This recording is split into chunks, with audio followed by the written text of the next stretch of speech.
इतने शांत और निशब्द मत रहो पुत्र नंदी, कुछ तो कहो।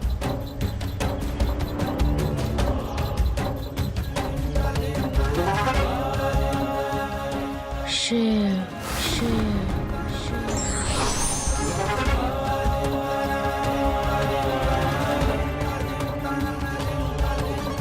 शिव शिव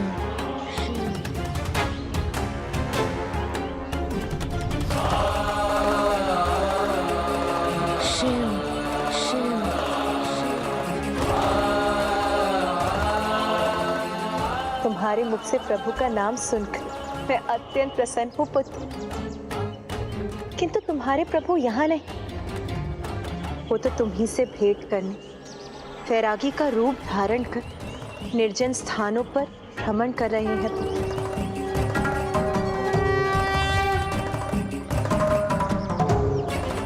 शिव शिव शिव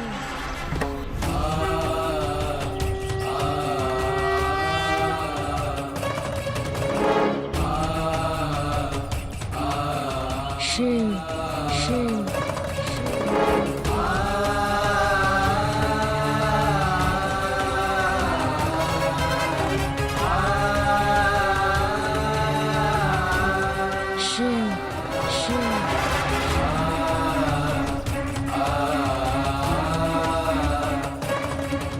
शिव तो सर्वत्र, यही कहना चाहते हो ना तुम पुत्र?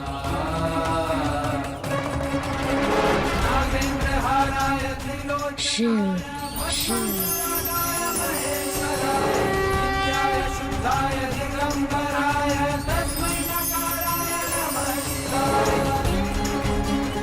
शिव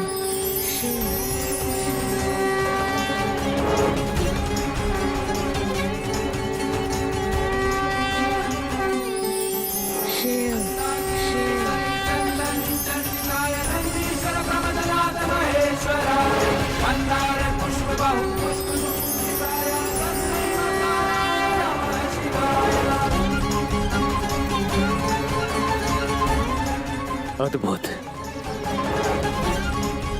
शिव अविकसित नहीं है बालक नंदी की बुद्धि, अपितु उसकी बुद्धि, उसका मन, उसका मस्तिष्क पूर्ण रूप से अपने महादेव पर एकाग्र है। और ऐसे एकाग्रचित भक्त को भला भूख प्यास कैसे लग सकती है?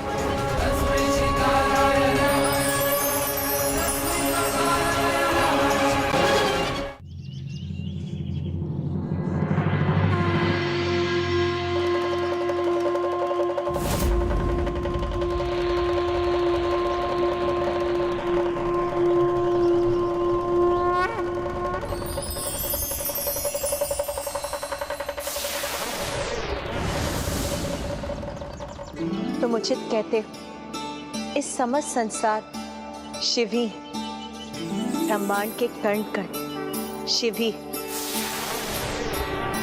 ये पवन, ये ब्रह्मांड, धरा, तुम, मैं, हम सब शिव ही हैं। इसे ग्रहण करो पुत्र, इस भोजन के कण कण में भी तो शिव ही है, फिर तुम इसे अस्वीकार कैसे कर सकते हो?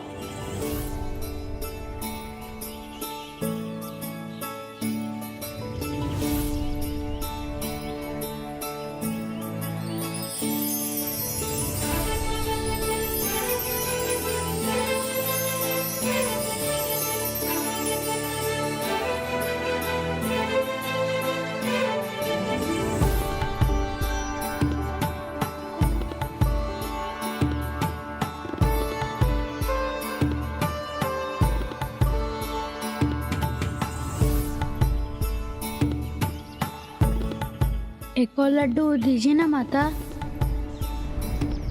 अवश्य पुत्र।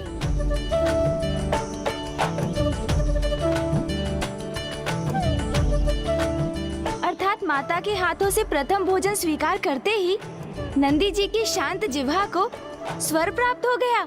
हाँ गौरी पुत्र, माता के हाथों से प्रसाद प्राप्त कर बालक नंदी को तो जैसे एक नवीन चेतना ही प्राप्त हो गई। अब इस प्रसंग का श्रवण कर तो मेरे मन में भी माता के हाथों से लड्डू खाने की इच्छा जागृत हो गई है। किंतु बालक नंदी के मन में प्रभु शिव शंकर शंभु से भेंट करने की इच्छा जागृत हुई। प्रणाम नारायण। प्रणाम माता।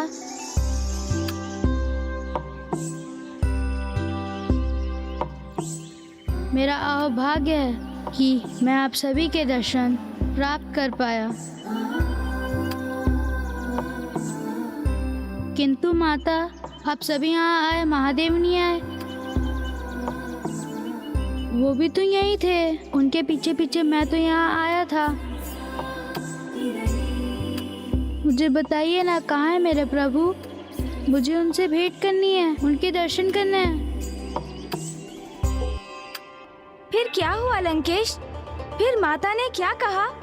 माता बालक नंदी को ये बताकर चिंता में नहीं डालना चाहती थी कि अब प्रभु एक वैरागी के समान यहाँ वहाँ भ्रमण कर रहे हैं। वो तो बस इतना चाहती थी कि अब नंदी शीघ्र ज्ञान प्राप्त कर प्रभु से भेंट करने के लिए स्वयं को योग्य बनाए। इसलिए उन्होंने बालक नंदी को अपने पिता के निकट जाकर अपनी शिक्षा संपन्न करने का सुझाव दिया। प्रभु, आपके अवतार का पिता हूं मैं, किंतु दुर्भाग्य मेरा कि अपने पिता का कर्तव्य ठीक तरह से निभा ना सका, अपने पुत्र की कुशलता का ध्यान नहीं रख सका। प्रभु, मैं आपको जो दंड देना है दीजिए, किंतु मेरा पुत्र लौटा दीजिए प्रभु, उसे मेरे निकट पहुंचा दीजिए प्रभु, आपसे प्रार्थना करता हूं। पिताजी, पिताजी।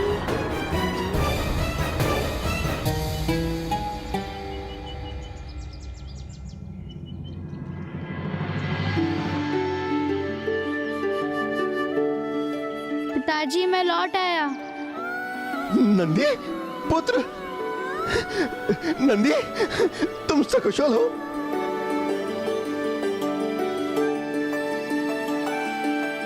तुम बोल सकते हो पुत्र? हाँ पिताजी। मेरा पुत्र बोल सकता है। कहाँ चले गए थे पुत्र, और तुम्हारा स्वर वापस कैसे आया? मुझे स्वयं माता ने दर्शन दिए और उन्होंने मुझसे कहा कि मुझे आपके समान योग्य बनना होगा, तभी अपने प्रभु महादेव से भेंट करना संभव होगा मेरे लिए। अर्थात पुत्र, तुम्हें माता के दर्शन प्राप्त हुए? हाँ पिताजी, और उनके साथ प्रभु नारायण, ब्रह्मदेव, माता सरस्वती और लक्ष्मी जी के सुखद दर्शन हुए मुझे। अर्थात ये उन सभी की कृपा का प्रभाव है कि सब कुछ सकुशल है। और अब देखो, तुम्हारा संवाद करना भी संभव हो गया पुत्र। पिताजी, मुझे मेरे प्रभु के सानिध्य प्राप्त करने हेतु उचित योग्यता प्राप्त करनी होगी। आप मुझे वो योग्यता प्रदान करेंगे ना पिताजी? अवश्य पुत्र, अवश्य।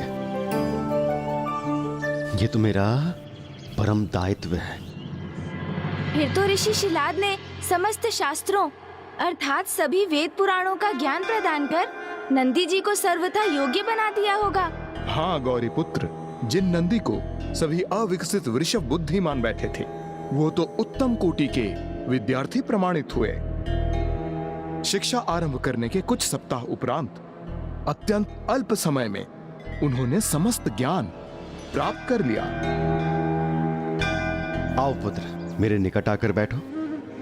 नहीं पिताजी, अभी तो आप मेरे गुरु हैं, इसलिए आपके समान मैंने उच्च स्थान ग्रहण किया, तो फिर आपसे मैं कैसे ज्ञान प्राप्त कर सकूंगा?